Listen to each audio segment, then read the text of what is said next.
asked me. Yeah. And I said I would reach out to you to find out. And it's not always something that we hear about.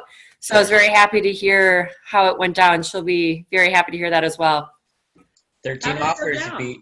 Well, you're one of 13 offers. Oh, wow. So how did she win, if you can at least give a little context? Well, her buyer had a love letter, which only 3 out of my 13 offers had letters. Agree. Everybody, it's free to do, so just do it. Yes, definitely. And the buyer did offer to pay for some of the cost of things that came up on inspection. That's what I do. Good. So, and then, I mean, everything else was pretty easy, inspection contingencies, everybody had the home inspection contingency. So, there was, except for one, there was one cash offer, but it just wasn't, it wasn't a good enough offer. It's almost like if they think they're going to pay cash, they can take the price down, and it's like, no, not necessarily. We talked about that during our team meeting today because I have submitted an offer cash and we went $7,000 over and we still lost against financing. So cash is not king like how it was once thought to be. Mm-hmm. And for anyone else out there, I do have an email. I'm a lover of templates. I literally have like 20 plus templates in MLS, in my email system, everything. I've actually taught classes on using templates. So if you want any information, let me know. But I do have an email template I send out to my buyers explaining all the ways you can be competitive on an offer. And literally, I think as a team, we've come up with like 10 or 12 different, 10 ways, I think, something like that. Can you share that with us? Yeah. So, and like Alex brought up 2 of the ways, and then you have your generic ones. But I know that last week there was a mastermind at the end of the office meeting. And Tiffany, I'm going to pick on you because I know that you're newer. So a lot of things that we were talking about was like stuff that senior agents would have known. But I wish that they would have done stuff that you being new would not have even known to do because you haven't really experienced a lot of competitive stuff. So this email will go through everything like as simple as shortening the deadlines or like dropping a contingency or submitting a letter. Reaching out to the agent before you submit an offer is a huge one because you're starting to create that relationship with them. And I know that, like last week I told Scott afterwards, I said, we need to do another mastermind because you forgot about some of the basic ones that some of the newer agents don't even know about. So I will send it all. I'll send it out. And of course, if you guys have any questions or ever want to meet with me one-on-one, I know I feel bad because there has been an agent that's been trying to tackle me, but I will, if enough people ask, then we turn it into a training. So, all right, well, let's get started on the purpose of this call. All right, so this call is to talk about a new process. Julie, how long have you been in the industry for? 5.5 years. Okay, 5.5 years. Okay, so anybody on the call, well, actually, that'd be too hard. So I've been in the industry for 7 years, and this is the first time that I've come across this type of position. Have you come across a showing partner role before?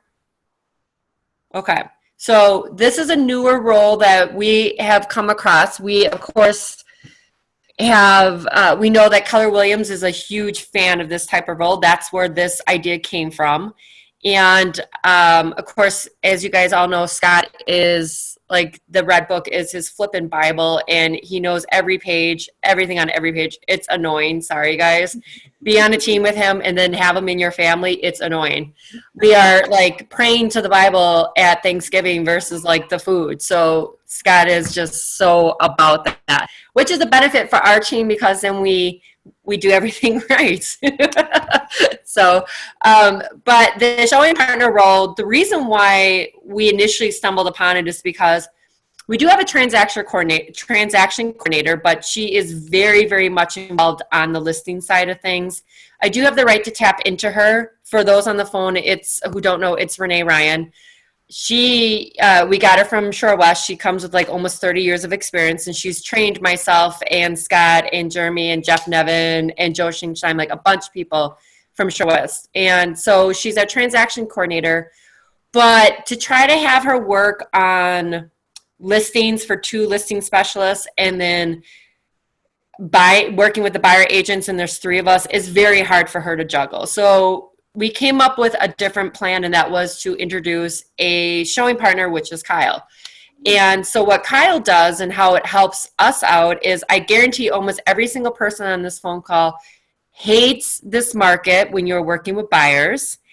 And every morning when you open up your inbox or you look at your phone, you have text messages, especially on Flippin' Fridays. It's, I want to see this listing. I want to see this listing. I want to see this listing. And you are like, well, there goes my day. You cannot plan anything. Your entire day is shot. And unfortunately for Kyle, his day is shot. But great for Jen, because Jen's day is no longer shot. So with a showing partner, what the purpose of them is to really take care of a lot of those demands. I still have a very, very small amount of partners.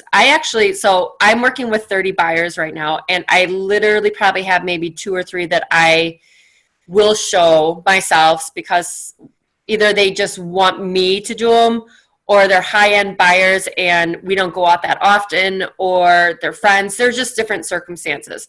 I literally give Kyle everybody else, and we work together as a team. And so what we did was, when I get a new lead, I set up the buyer consultation right away. That's always the very first thing you want to do, because you want to meet the buyer.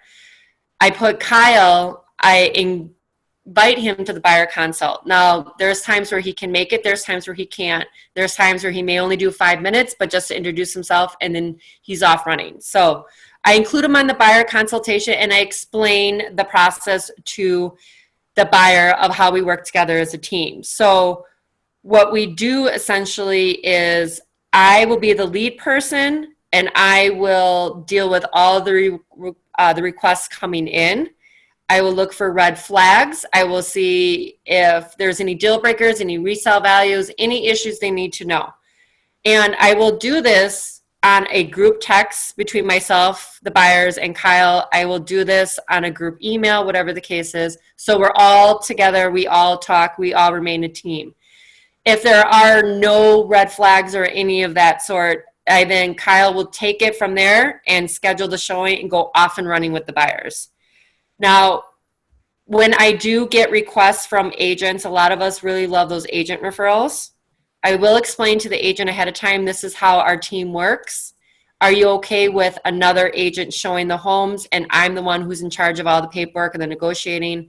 Of course, if they say yes and we move forward with it, if they say no, then I am still going to be the person that shows the homes. And then with friends and family, to be honest with you guys, and I know some of you guys already know this, they are probably the most difficult people to work with. I very much sometimes prefer to work with strangers, because you may all think, oh, it's a friend, it's a family, I can be relaxed. Oh my God, no. They will just go after you, and they are very high maintenance and very demanding. And so sometimes I'm like, Kyle, and I actually did this to him with a high school friend. I said, I need to maintain this relationship, this friendship. You need to run with it for me. So he's also a big help in that way. And some other things too that Kyle does is that after we do the showings, he also will be the person that walks through the inspection on my behalf, which is huge because we do want presence at the inspection. And he also will be the one that will do the final walkthrough. I would say final walkthrough and closing might be just up to what you guys want to do. For me, if the final walkthrough is going to be Kyle's favorite place, Kenosha, at a condo, then Kyle actually, unfortunately, is going to be doing that final walkthrough. But if it's going to be someone like today, I'm doing a final walkthrough, it's 12 minutes away from my house, then I'm going to go in and do the final walkthrough myself. So you can kind of remain connected to your client in that way. And then attend closing depends on what we're able to do with COVID. And I try to always attend them then, just so I can kind of bring it back around and close it out with my buyers. So I start with my buyers and I end with my buyers. And then if you're using a showing partner, you want to make sure that you all remain a team throughout the entire process. Now, the biggest question I'm sure a lot of you guys are asking or wondering, yeah, this is great. We have a showing partner process that we're putting into place. We're trying to implement it into this office and make it known, and other people can take advantage of it. But how do you pay the showing partner? So what we have set up is Kyle gets 15% of my cut. So that is what he and I and our team decided upon. You guys can really decide on what you guys want to do. We do have team members that use Kyle just for showings. And then we have, I'm the biggest one who uses him as a showing partner, but Tanya and Mark also have used him as well. So what I will say is we all know people talk. And if we pay Kyle 15% and a showing partner finds out they only get 7, which is what I was given when I first started at Sure West, everybody's going to get pissed. So I think after doing a lot of research with Tony Baroni's team, they use this model. No one else in Wisconsin uses this model. So we actually did a lot of research with that team, and they do 15%. So we followed that with 15%.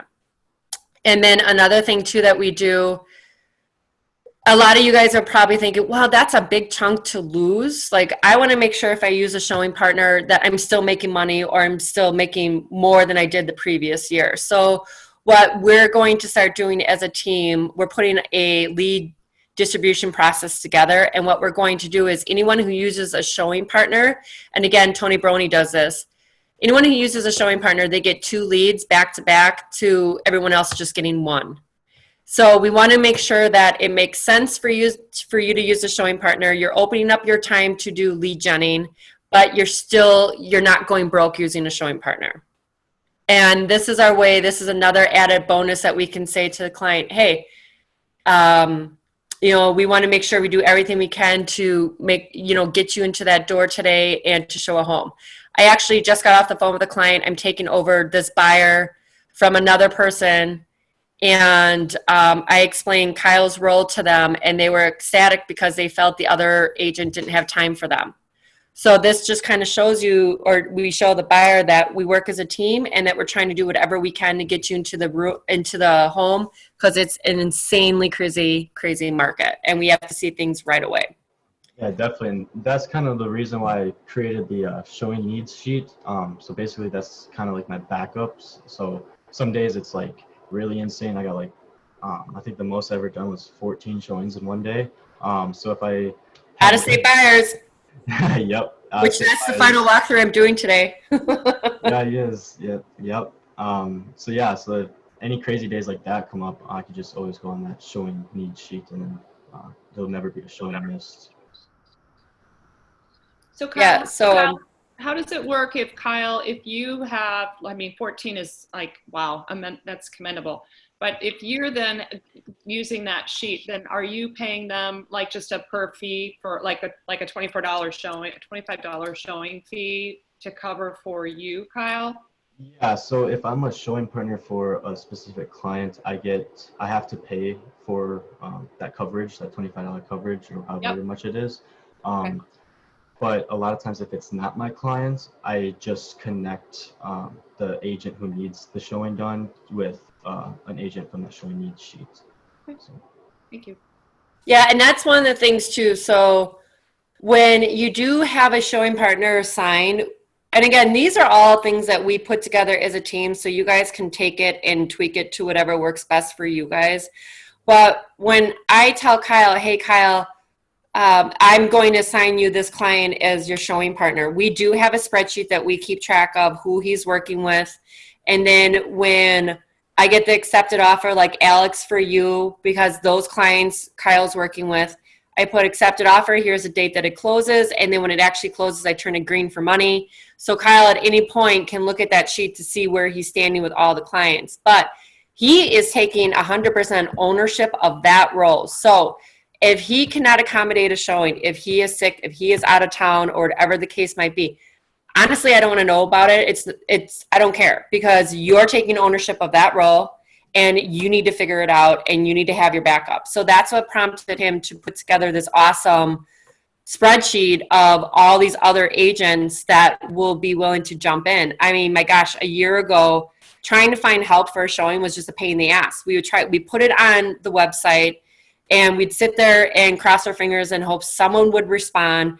If they didn't, we'd pull in Jen Mitchell, or we'd pull in any of the other people to start tagging people, because nobody would jump at these opportunities. So Kyle is taking ownership of that and turning it into a process and making it easier for everybody, where you can either be like, hey, these are one-offs, like agents that will help with the one-off showings, or these are agents that are going to help possibly with the showing partner role. If you're a newer agent, Tiffany, I'm going to pick on you again. See, this is the joys of knowing me, because then I pick on those people. Like for you being a newer agent, this is an excellent opportunity for you to make additional money on the side. And then you are getting experience with showing houses. And then you are getting experience with doing inspections without the stress of, oh crap, now they want to write an offer. Now I don't know what I'm going to do next. So these are like the basics, the fundamentals you can get out of the way and still make money off of it. And then start incorporating with your coach, like doing offers and doing this and that.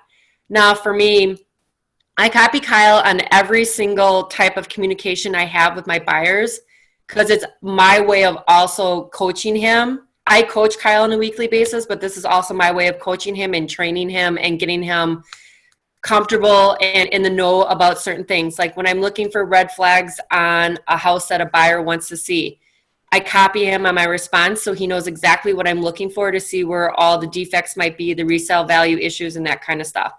When it comes time to submit an offer, I'm copying him on my suggestions to the buyers, the conversations about comps, the conversations about like the pros and the cons about the offer.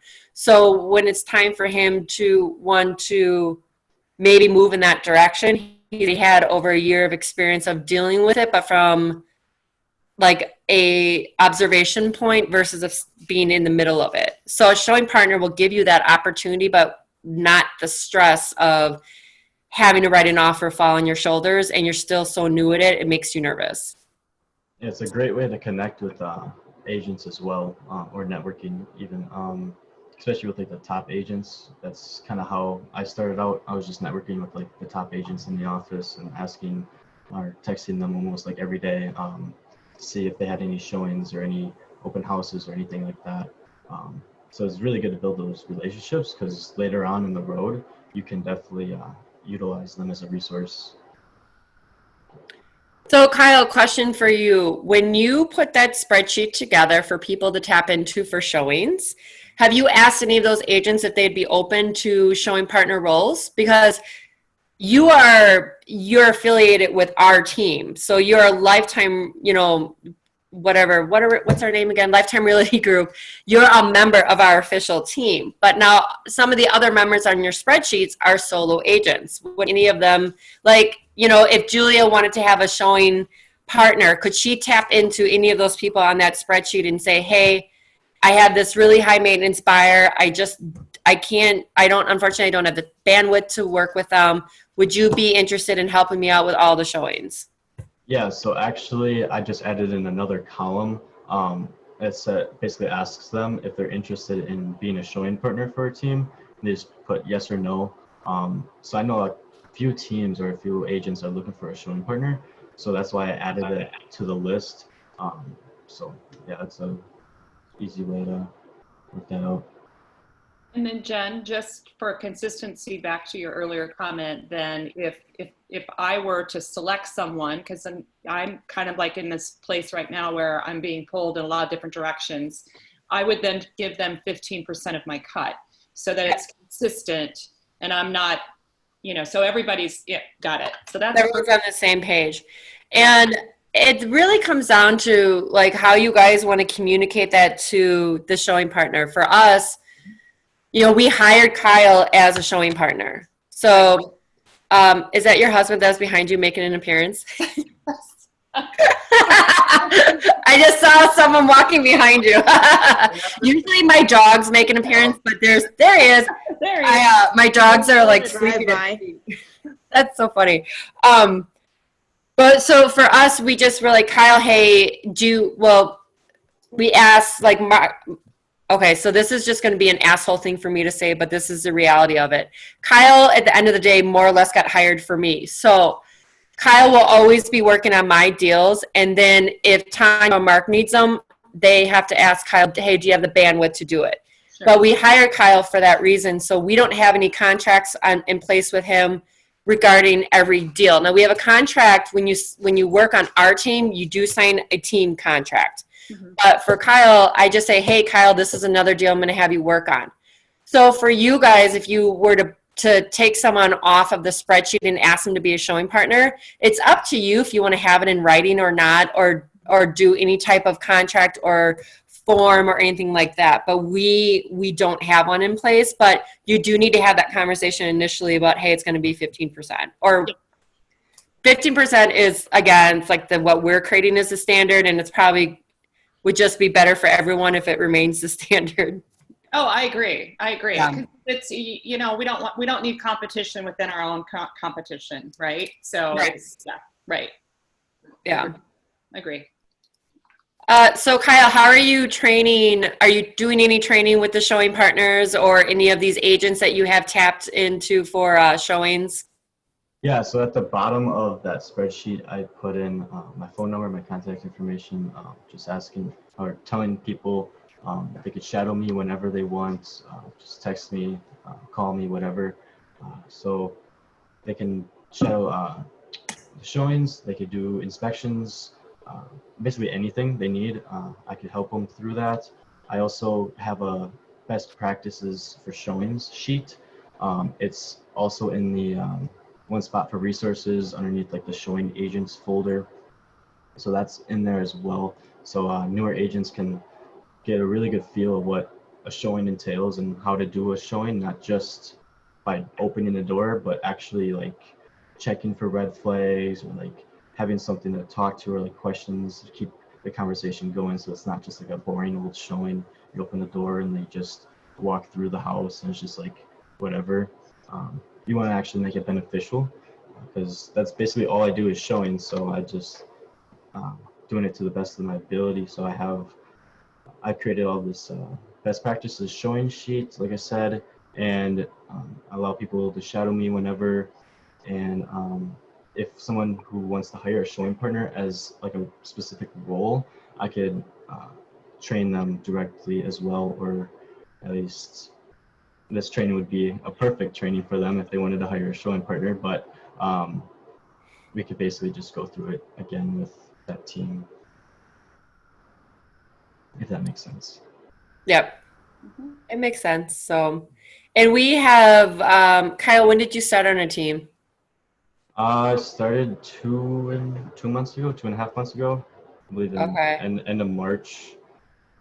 Yeah, end of March. Yeah. So he immediately jumped in. So I'm like Scott, where if you tell me leverage, all right, I'm there. You don't even have to ask me twice if I need to do leverage or not.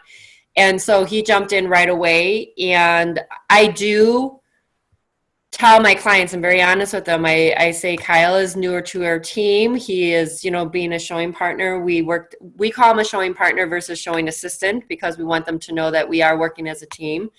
And I do ask for feedback. And there's been some times where Kyle and I have had conversations about how to tweak certain conversations, how to change certain things, So feel free, like, as you all know, and this is going to be a Scottism, there's always room for education and learning more and training. So I usually have conversations with my buyers and Kyle after a certain amount of showings after every deal just to see how things went and to see if we can improve on anything. So this is work in progress, but it is something that has taken off and we've had zero complaints from any of my buyers. I know some people with our team, it's kind of hard because we have, Scott and Jeremy, and then you have Jeremy that only does listings and Scott really isn't active in the field anymore. But if they get leads, they then have to turn them over to one of the buyer agents. And then I'm telling my buyer, okay, I'm going to turn you over to now a showing partner. And a lot of people are like, well, these people just feel like they're getting passed around. And so that's why I make sure that with this process, I tell you, look, a new lead comes in. I'm going to have a buyer consult. My showing partner is going to be on the buyer consult. I'm going to explain to the buyers that we do this as a team. Going forward, we have a group text or a group email. We talk about every single listing request. And then Kyle does the showing. We may talk about feedback afterwards. And then it's time to submit an offer. And then we all still are attached to the same group, text or email. That way the buyer won't feel like I literally passed them along and I'm no longer part of the deal. So this is our way of making sure that they never feel like they're getting shuffled around, because I make sure that I remain in every single part of the deal. And then I keep Kyle in there so they know that he's always a part of the deal too. Because they're going to form a different bond with Kyle than they're going to form with me, because they're seeing him at the showings. And then I also have Kyle, like, then we start during the showings, we start forming the relationships of, hey, let's talk about reviews. Let's talk about referrals. We're going to talk about like video testimonial. I'm going to try to implement that. So I'm going to have Kyle start talking about that during the showing. So anything that I normally would do or try to form a relationship with, I'm training Kyle, and Kyle and I are talking about that to start doing that with the buyers. And then he's going to train anybody on that spreadsheet to start having those same conversations when they're a showing partner as well. So it's a win-win for everybody. You just have to swallow the pill of having to give up part of your commission. But your time, you will start to, Julie, I know you know this, you start putting a value on your time, and sometimes just having an evening off is so much more than just doing a showing. And there's so many times where you guys are looking forward to having an evening off, and then all of a sudden at noon, that one little showing request comes in, and you're like, son of a bitch. And so for peace of mind, it keeps you from getting stressed out, keeps you from getting burnt out. It keeps you from so loving real estate. You're just having someone help you, and your buyers are still happy. Yeah, agree. So that's my thoughts. Kyle, do you want to share anything else? Like any weird things that come up during showings, or concerns or anything like that? Yeah, I just wanted to expand on what you were saying earlier. So basically, just going off like the best practices showing sheet right here. Kind of just like after she checks her red flags, how do I schedule a showing? I know you're doing showing time, and pretty sure we all know how to do that. But keeping track of all the showings, especially on the road, can be pretty difficult. So basically, every night and every morning, I just go through like all my emails and texts and make sure I have them all scheduled in my Google Calendar for the day or the next day. And the way I do that, I could just walk you guys through it quick. Basically, I just create an event on Google Calendar. If you guys use that, that's what I use all the time. I always have like a 30-minute notification notice, so I have time to prepare for it if I completely forgot about it. And I title it the showing for, and then whoever it's for, like the name of the person. And then I add the location, where you can add a location on the event. And then in the notes section, I add in the lockbox information. So like either the code and the location of it, or if it's a Sentry lock. And one thing on the Sentry lock, if you are anywhere that you have like Wi-Fi connection, or like just anywhere you have cellular connection, you can preload your Sentry lock app, and it will stay uploaded the entire time. Like you can exit, you can't like exit out of it. You know how you double tap the home button, or you like completely exit out of it. I don't know if that was clear or not, but you could press the app, load up the Sentry key, and you can just go to the showing. And like I say, if you have a showing in Kenosha and you don't have any cellular data or whatever, you're kind of stuck, you're kind of screwed. You have to call the listing agent, ask for a 1-day code, etc. This way, you have the Sentry key actually loaded, and it only needs to load up once. You could just try that for your next showing or whatever. And then I always preload like the MLS information sheet. I always carry like an iPad with me. You don't necessarily need to, but I use like an iPad just in case if I need to look for any like last second information that the buyer asked or whatever, or like the tax information. I also preload my Google Calendar as well, just so I could have that black box code, just in case if the off chance where I don't have connection for my phone. This way I don't really have to worry about anything once I get to a showing. It's just me and the buyer going through the house. And then I always color coordinate my calendar as well. All my showings I do are green, for money, basically. Green for money. Yep, of course. You're taught that in bold to color coordinate your Mhm. calendar. It's like probably the only thing I might have walked away with. Don't tell us Dad I said that. No, I'm in the same, same I have way. a question, So- Jen. What'd you say, Alex? Question. So, are you paying Kyle after you're paying your royalties, or is he like taking 0.15 and he's paying his own royalties? How are you doing that? You're talking about paying him before capping? Right.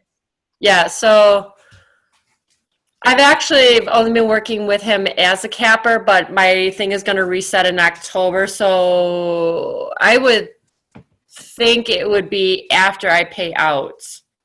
Because I'm trying to think of being on a team, I do have commission splits. hmm And my commission, I pay out, then my commission splits are done. So then I think that's when it would be where Kyle is going to get paid, is after my royalties are paid. So then, are you like, how do you account for his payment? Are you like 1099ing him, or? He's on the green sheet, or whatever it is now. He Yeah. gets paid just like we do. Okay. I don't even know. Commission It's not sheet. the commission sheet. Yeah. See, I was thinking, So who Okay. fills out your, Right, do you but- fill out your own commission sheets in Nope. command, or is somebody on their team doing that for you? someone on our team does it. So Okay. what I do is it is a commission sheet, but I tell my admin to complete my opportunity, and then I write in the notes stating Kyle is a showing partner, and so here's his split. So, and here's going to be my split, and then here's Scott and Jeremy's split. So she knows exactly how to put the splits on the commission sheet. Okay, And I would- because it's I almost would- like if we were to use Lynn in the office for our transaction coordination, then we'd probably have to have Lynn consult with whoever's doing it on your team for you to make sure it's done in like the The same same way. consistency. Yeah. I, Yeah. I was going to say, man, I was going to say the same thing is let's just make sure that for those of us who use Lynn and it's the best, to me, spend of money. Yeah. I would just say, Lynn, go get trained on that so that as we use those showing partners, she knows what to do then when it comes time for each of our individual transactions. Yeah, if we were to have a showing partner actually join us on like a consistent basis. Right. But I think if it was just like a one-off thing, that might just fall under an inside referral.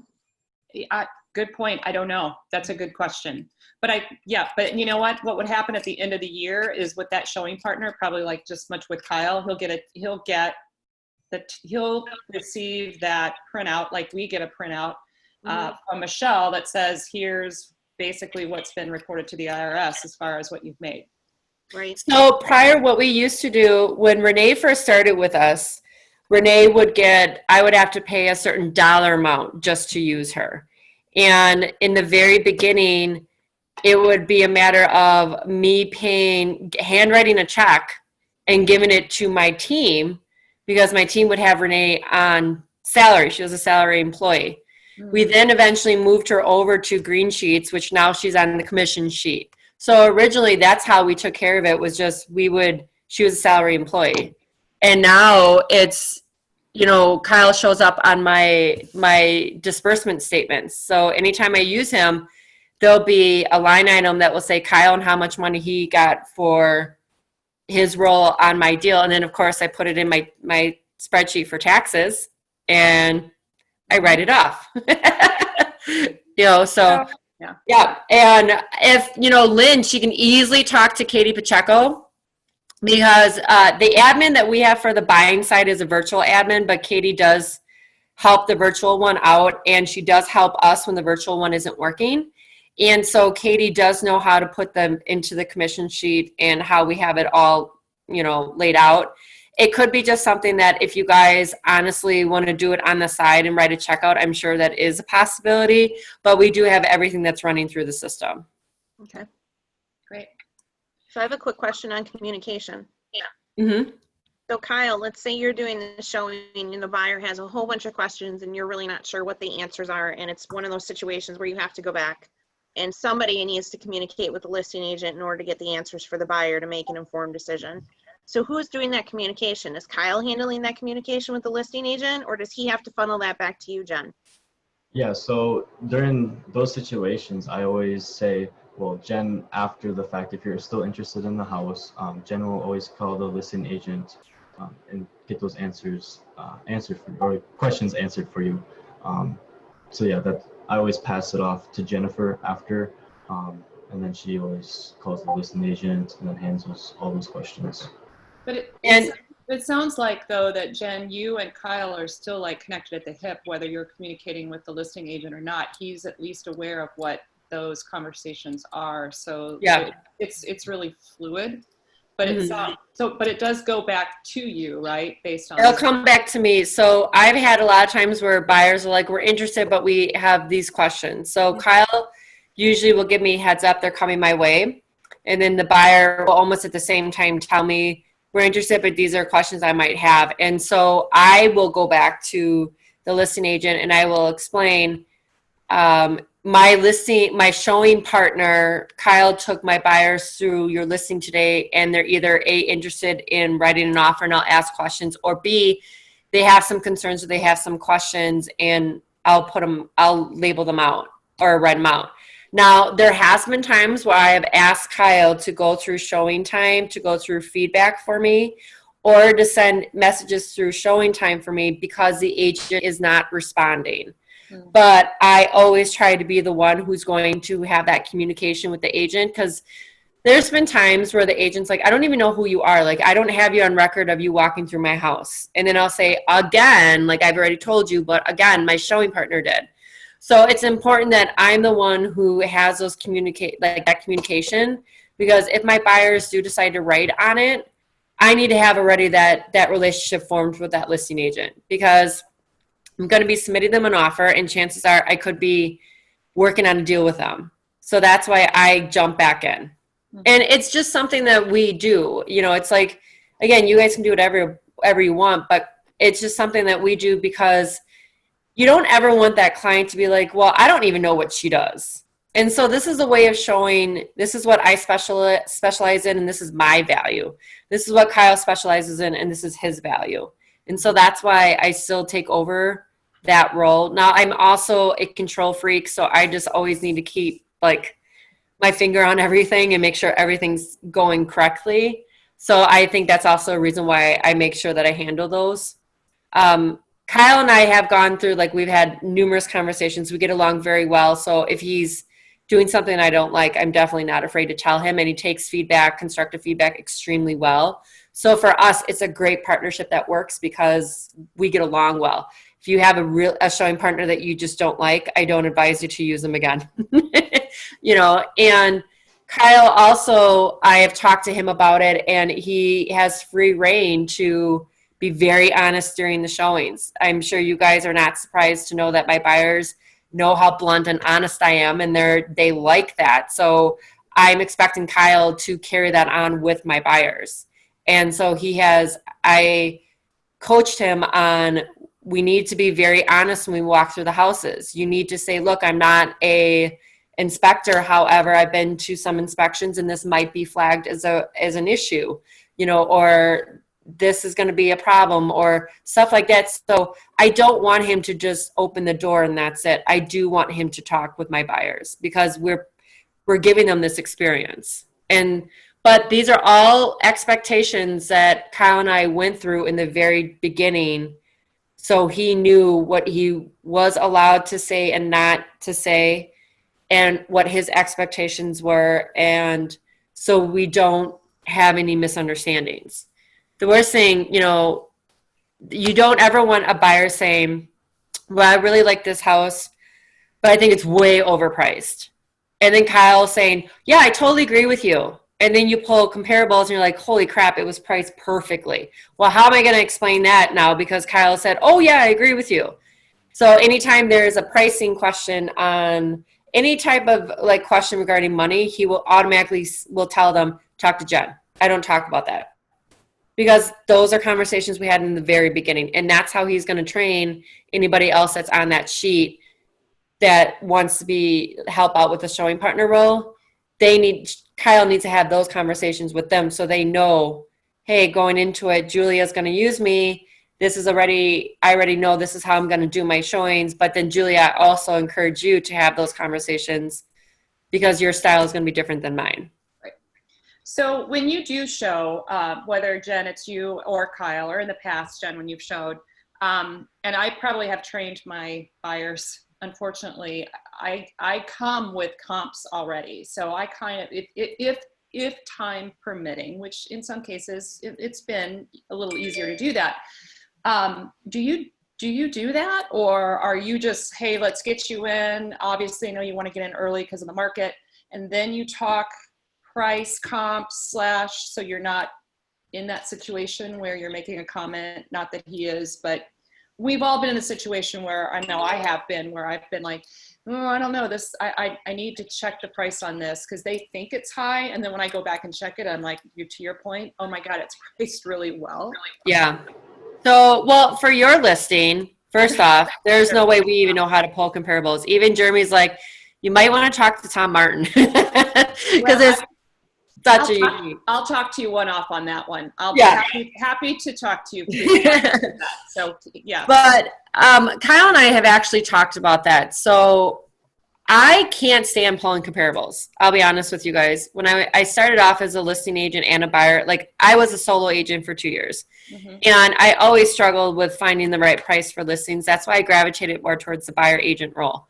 Of course, now it's different. I know more, but I still can't stand pulling. I just hate pulling them. And so I will not do them for every single deal. However, my clients, this is going to sound so jaded, so I'm sorry for the newbies. I'm very jaded. My clients always lie. So every single time they want to see a house, they're like, I love this house. Yeah, you love the last 10 houses we saw. So I never believe that they're going to write an offer, and I do not see, Mandy, you know what I'm talking about. It's like, no, I do too. Yeah. You're right. And so it's like, and Kyle's gone through it with my buyers too. My buyers are crazy. Like I have some crazy ass buyers. And so the last thing I want to do is waste time to pull comps and they're just going to go nowhere. Now, Mark, he is a little bit different than me, but what Mark will do is I think he quickly grabs them and just quickly grabs the per square footage, like per square foot average. Yep. So he can go off of that. Now, there are some areas where you just know. Right. And other times where it's like, I'll tell my buyers, well, now that I know that, this is actually, you have great interest in this property and you want to move forward on this property, what I'm going to do now is I'm going to go home and I'm going to pull comparables for you, just so we have a more accurate picture of this price. I will never try to have those discussions without having that information. They try to get it out of me, and I always say, you know what, I just want to make sure I'm very accurate in what I say to you. I don't want to over-promise or under-promise, and I want to, I need to go home and just do a little bit more research, and then we can talk about it.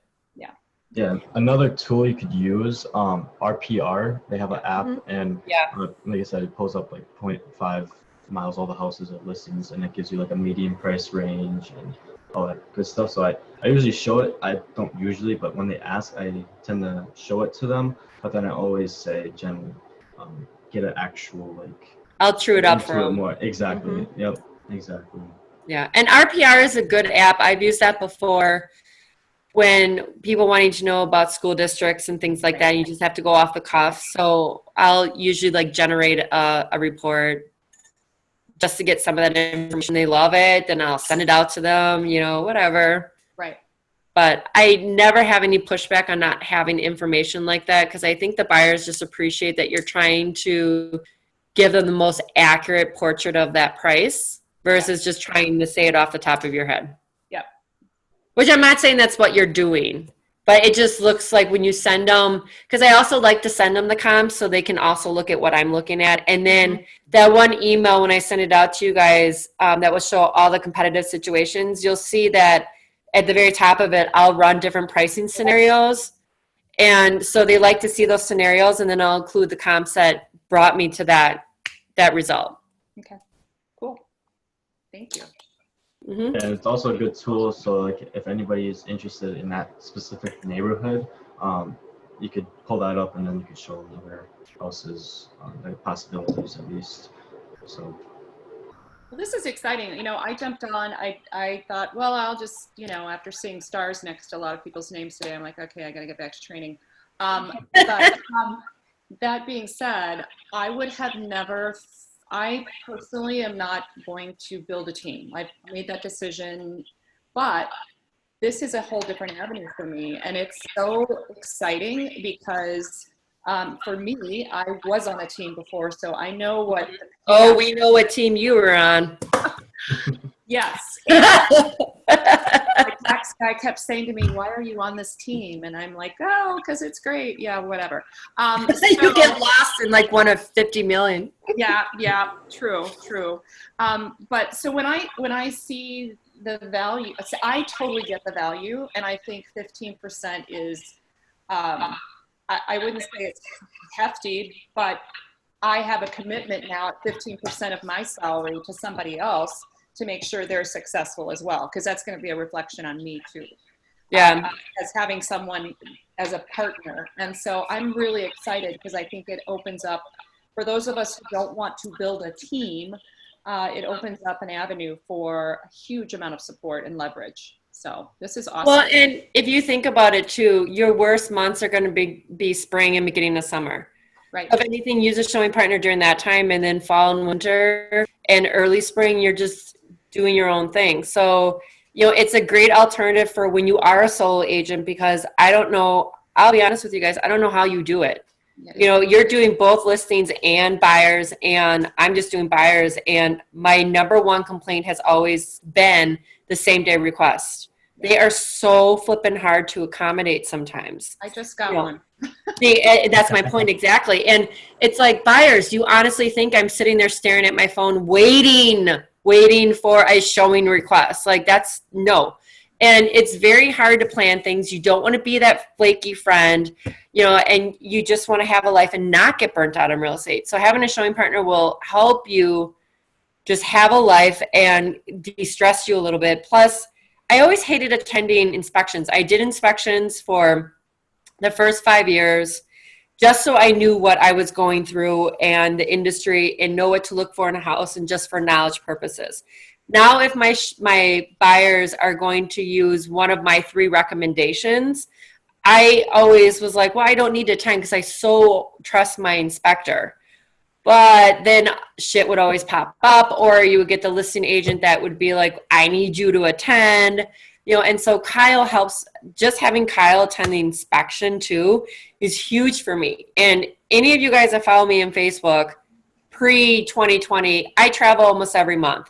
And so also not having to scramble while I am somewhere out there, and not having to scramble to try to, you know, get someone to do a showing is so nice. So nice. So yeah, it's a great way to leverage and still remain a solo agent and not have that commitment. I mean, if you guys want to down the road realize you have such a great partnership with that person and then form a team just that way, that's up to you. Mm-hmm. You always have the option to do it. Yeah. No, but I could see how this would be beneficial with some agents that are in our office that are dual agents. I mean, they're working full-time jobs and trying to get their own real estate businesses set up, and that's got to be a big challenge when you think about it. Yeah. If you're not a full-time agent and you have a client that's contacting you wanting to see something, and they're trying to reach you between 8 and 5 while you're at your full-time job and want a same-day showing, that's got to be a huge challenge. Yeah. Especially the mentality of some buyers nowadays. If they feel like you're not dropping everything for them, they'll go and find another agent. Yeah. And Tanya is a part-time agent on our team, and so that's why she uses Kyle as well, just because the reason why she's part-time is because she has kids, small little kids, you know, and so she has chosen that I'm going to spend this amount of time with my kids and being a mom, and then I'm going to spend this amount of time being in real estate. But if you don't take care of those requests during the most important hours, like the biggest time block, or the biggest time spot, but that's where you want to be with your kids, your buyers are going to leave you. They don't care. Yeah. I don't care. You can like sit there and cry about the fact that your child puked on you and this and that. The buyer's like, I don't care. I want to see this house. Right. Yeah. Right. Yep. They don't want to know that and you have an that obligation. with your house isn't family. going to be around. That's the other challenge. Is if you're not on it, you've just disappointed them because they've lost out. Yeah. And word of mouth is the best marketing you can have, but it can be the most dangerous marketing. So you really got to watch if you're not available. Like, again, I grabbed a buyer from somebody else because he felt his agent wasn't available and didn't want to show him houses in his price range. I will eventually get the name of that agent, but that first initial phone call, they never want to tell you. And then all of a sudden it just comes out. Yeah. Oh yeah. Mhm. Yeah. Okay. Thank you. So yeah, I will send out that template to you guys. Again, if anybody has any questions or if they ever want to pick my brain, Kyle's brain, or whatever the case is, just hit me up and we can schedule something. And yeah, that's it for us. Thank you for attending. Yeah. so Thank much. you. This is Awesome. Thank you both. Thank you. All right. Bye, guys. I see ya, everybody. Bye. Bye. Jen, I got comps for you. Hey, I'll keep you posted. Bye. Bye.